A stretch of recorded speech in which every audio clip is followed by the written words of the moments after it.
Olá, graça e paz, muito bom dia, boa tarde ou boa noite para você que está comigo aqui no nosso canal, Semeando a Palavra com a missionária Kézia, que sou eu.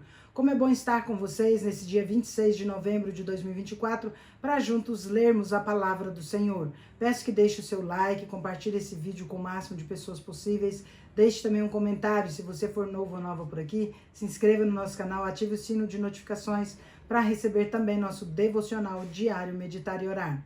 Nossa leitura de hoje será em 2 Coríntios, capítulos 1, 2 e 3, e Atos 19, do versículo 11 até o capítulo 20, versículo 1. Vamos para a leitura sem mais delongas. 2 Coríntios, capítulo 1. Paulo, apóstolo de Cristo Jesus, pela vontade de Deus, a Timóteo, nosso irmão, à igreja de Deus que está em Corinto, com todos os santos de toda a Caia. Graça e paz a vocês da parte de Deus, o nosso Pai, e do Senhor Jesus Cristo, o Deus de toda a consolação. Bendito seja o Deus e Pai do nosso Senhor Jesus Cristo, Pai das misericórdias e Deus de toda a consolação, que nos consola em todas as nossas tribulações, para que possamos consolar os que estão passando por tribulação com a consolação que recebemos de Deus. Pois assim como os sofrimentos de Cristo transbordam sobre nós, também por meio de Cristo transborda a nossa consolação. Se somos atribulados, é para a consolação e salvação de vocês. Se somos consolados, é para que vocês tenham um consolo que os ajude a suportar com paciência os mesmos sofrimentos que estamos padecendo. A nossa esperança em relação a vocês está firme, porque sabemos que da mesma forma que participam dos nossos sofrimentos, participam também da nossa consolação. Irmãos, não queremos que vocês desconheçam as tribulações que sofremos na província da Ásia, que foram muito além da nossa capacidade de suportar, a ponto de perdermos a esperança de escapar com vida. De fato, havia sobre nós a sentença de morte, para que não confiássemos em nós mesmos, mas em Deus que ressuscita os mortos. Ele nos livrou e nos livrará de tal perigo de morte. Nele temos depositado a nossa esperança de que continuará a nos livrar, enquanto vocês nos ajudam com as suas orações. Assim, muitos darão graças por nossa causa, pelo favor que nos será concedido em resposta às orações de muitos. Paulo muda de planos.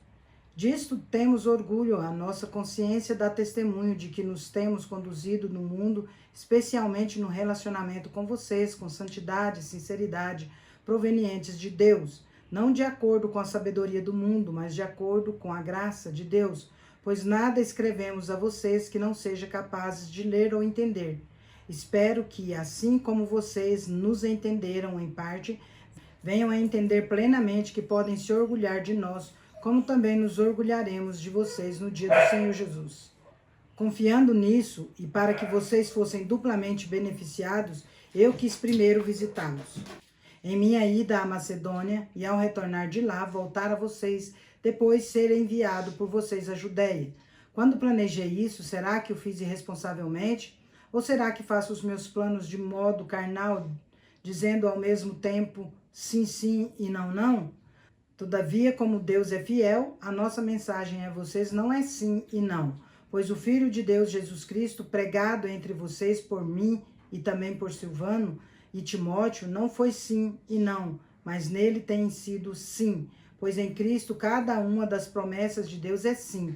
Por essa razão, por meio dele, dizemos amém, para a glória de Deus. Ora, é Deus quem faz que nós e vocês permaneçamos firmes em Cristo. Ele nos ungiu, nos selou com sua propriedade, nos selou como sua propriedade e pôs o seu Espírito no nosso coração como garantia do que está por vir. Invoco a Deus como testemunha de que foi a fim de poupá-los que não voltei a Corinto. Não que tenhamos domínio sobre a fé de vocês, mas cooperamos com vocês para que tenham alegria, pois é pela fé que permanecem firmes. 2 Coríntios, capítulo 2.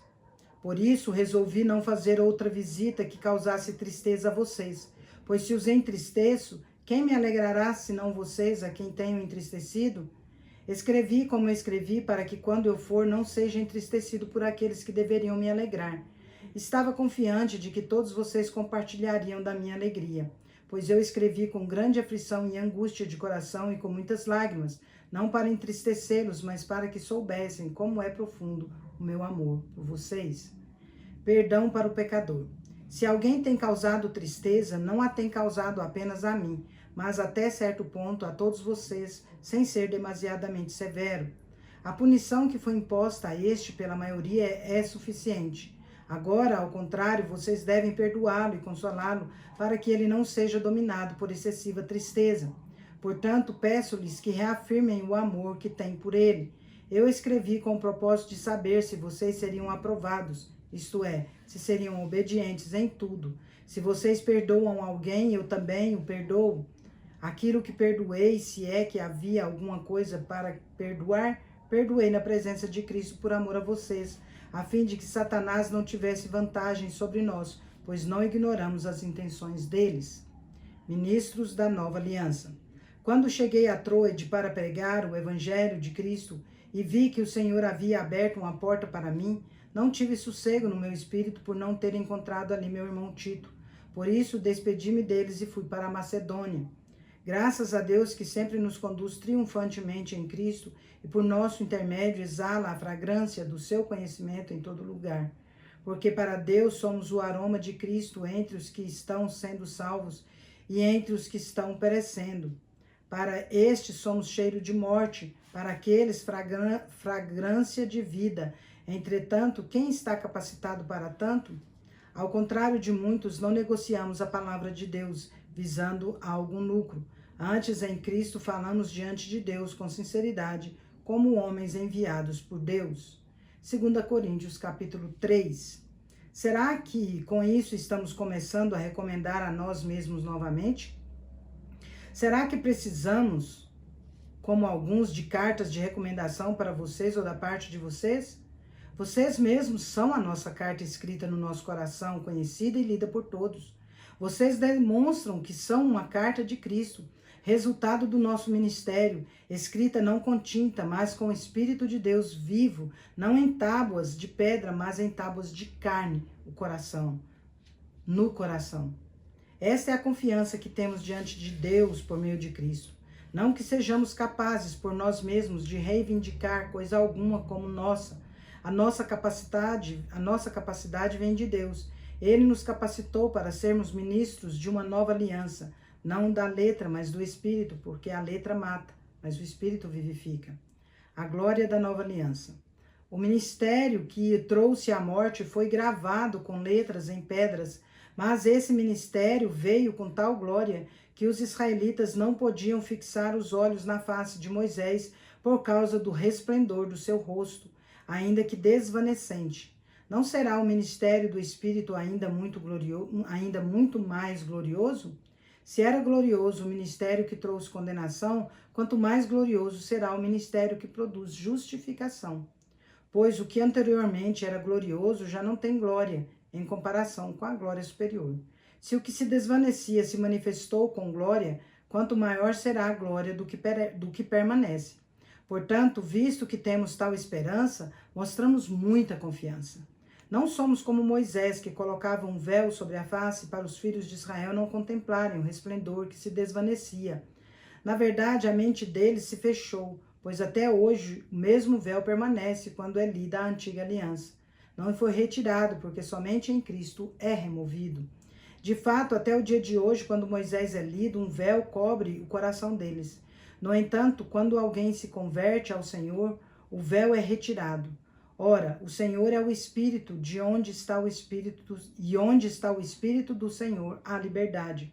Assim, todos nós que com a face descoberta contemplamos a glória do Senhor, estamos sendo transformados segundo a sua imagem, com glória cada vez maior, a qual vem do Senhor, que é o Espírito. Agora nós vamos ler Atos, capítulo 19, a partir do versículo 11, até o 20, versículo 1. Deus fazia milagres extraordinários por meio de Paulo, de modo que até lenços e aventais que Paulo usava eram levados e colocados sobre os enfermos. Estes eram curados nas suas doenças e os espíritos malignos saíam deles.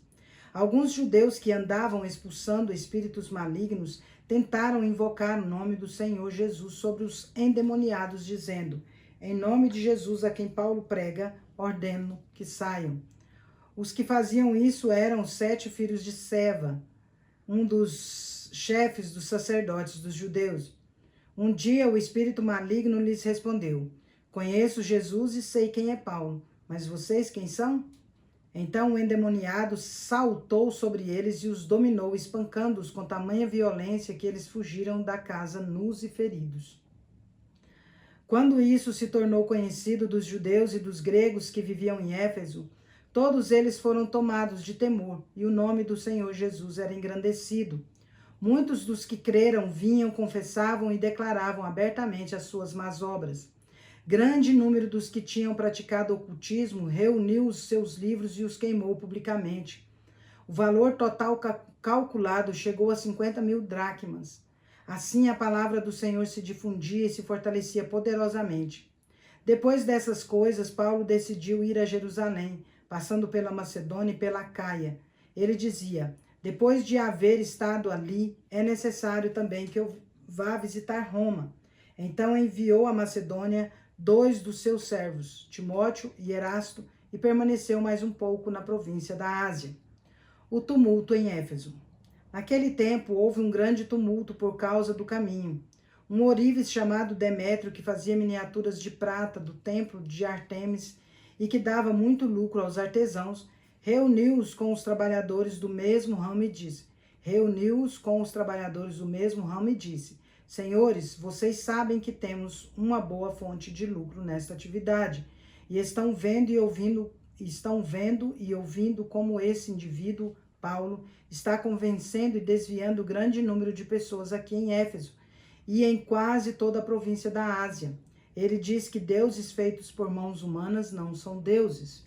Não somente há um perigo de a nossa profissão perder a reputação, mas também de o templo da grande deusa Ártemis cair em descrédito e de a própria deusa adorada em toda a província da Ásia e em todo o mundo ser destituída da sua majestade divina.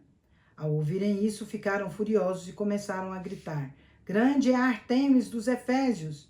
Em pouco tempo houve uma grande confusão na cidade. O povo foi às pressas ao teatro, arrastando os macedônios Gaio e Aristarco, companheiros de viagem de Paulo. Paulo queria apresentar-se à multidão, mas os discípulos não o permitiram. Até mesmo algumas autoridades da província, que eram amigos de Paulo, chegaram a mandar-lhe um recado pedindo-lhe que não se arriscasse a ir ao teatro. A assembleia estava tumultuada. Uns gritavam uma coisa e outros gritavam outra. A maior parte do povo nem sabia por que estava ali. Alguns da multidão instruíram Alexandre sobre a causa do tumulto. Quando os judeus o empurraram para a frente, ele fez sinal com a mão, pedindo silêncio, com a intenção de fazer a sua defesa diante do povo. Quando, porém, ficaram sabendo que ele era judeu, todos gritaram a uma só voz, durante cerca de 2 horas: grande é Ártemis dos Efésios. O escrivão da cidade acalmou a multidão e disse: Efésios, quem não sabe que a cidade de Éfeso é a guardiã do templo da grande Ártemis e da sua imagem que caiu do céu? Portanto, visto que estes fatos são inegáveis, acalmem-se, não façam nada precipitadamente. Vocês trouxeram estes homens aqui, embora eles não tenham roubado templos nem blasfemado contra a nossa deusa. Portanto, se Demétrio e seus companheiros de profissão têm alguma queixa contra alguém, levem-nos aos tribunais e aos procônsules, permitam que apresentem as suas acusações ali. Se há mais alguma coisa que vocês desejam apresentar, isso será decidido em assembleia, conforme a lei. Do jeito que as coisas vão, corremos o perigo de sermos acusados de perturbar a ordem pública por causa dos acontecimentos de hoje. Nesse caso, não seríamos capazes de justificar esta confusão, visto que não há razão para tal. Tendo dito isso, encerrou a assembleia. Atos, capítulo 20, apenas o versículo 1. Paulo viaja para a Macedônia e para a Grécia. Quando o tumulto cessou, Paulo mandou chamar os discípulos e, depois de encorajá-los, despediu-se e partiu rumo à Macedônia. Encerramos nossa leitura por hoje. Vós, porém, sois raça eleita, sacerdócio real, nação santa, povo de propriedade exclusiva de Deus, a fim de proclamardes as virtudes daquele que vos chamou das trevas para a sua maravilhosa luz. De 1 Pedro, capítulo 2, versículo 9. Agora vamos comigo ali parabenizar os aniversariantes de hoje. Bora lá.